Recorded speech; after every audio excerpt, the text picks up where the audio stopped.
Hello, my name is Ashley Scher. I'm the founder and CEO of ShareLove.Fund. Today we're going to explore Chapter 5, verse 18 of the Gita. Chapter 5, verse 18 reads as follows. Those who have realized the self see the same self equally in a humble scholar, a cow, a dog, or a dog eater. So this is an ancient text, but the idea is that there is sort of the breath of life in all living beings, and all natural things are sort of holy in their own way. I think that regardless of religious preferences, people experience this every day in the sense that they're drawn to nature, that there's sort of a peace and equilibrium when we're surrounded in our natural environment. Taking a deeper dive, we can understand this as follows. Such a person has that equal vision. Having equal vision means you don't see anybody as high or low. So I guess the essence of non-judgmental. To both a thief and a police officer are equal. You don't see the superficial. The self of the thief is the same as the self of the police officer. Something is playing the part for the thief, and that something is playing the part for the police officer. Because the sage is rooted in the self, he or she sees them both as self. So for the sage, they are equal. This explains the biblical commandment, love thy neighbor as yourself. It doesn't say, love only your good neighbor as yourself, or love your neighbor who has the same labels as you and is like a good match. If he is Catholic or Jewish or whatever, there's no caveat. It just says, love thy neighbor. The Bible doesn't say, oh, throw stones at the Protestant or something like that. There's no discrimination. It's just saying, the golden rule and treat others with respect.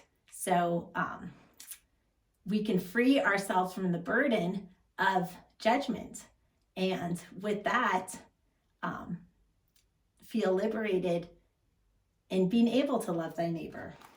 The Bible simply says, love your neighbor. And here we're not teaching or advocating any religion, but by examining ancient texts and by analyzing the similarities that resonate across different religions, we can take a deep dive into what may be some fundamental human truths.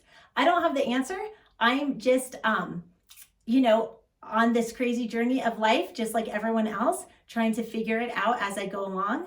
And this discussion is just to create a conversation, just to start a dialogue, be a sounding board.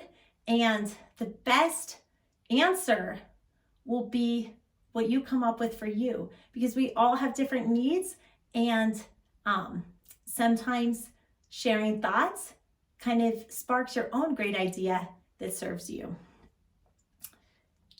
Continuing. And who is your neighbor? Is that your neighbor the one sitting next to you now, or is your neighbor the one in the next room or the next house or the next town? Everyone close to you is your neighbor. But how do you love your neighbors as your own self? You have to see yourself in them. Otherwise, you can't love them as your own self.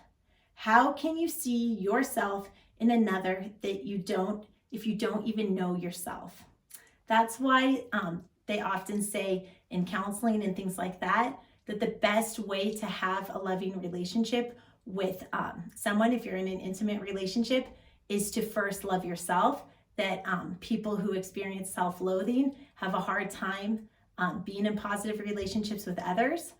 So it all kind of starts with loving yourself and having compassion for yourself. And then we can see that everybody is sort of fighting their own personal battle and is on their own personal journey. And we can see ourselves and the struggle that they're facing in others. So, continuing. How can you see yourself in another if you don't know yourself? Suppose I say, here's a banana. to do that, you should have had a banana in order to know what a banana is, a frame of reference. Only then will you recognize one and the other as the same.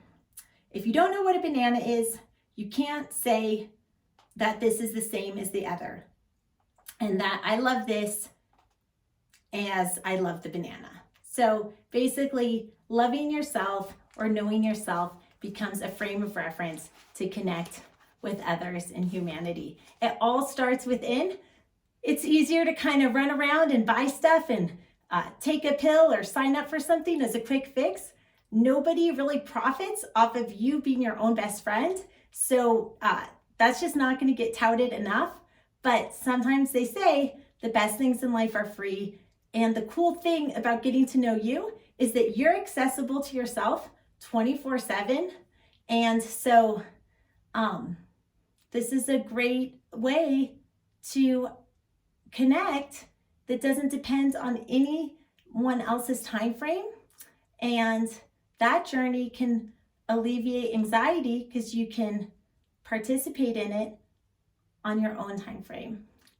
May the light in me be the light in you. Have a blessed day. Namaste.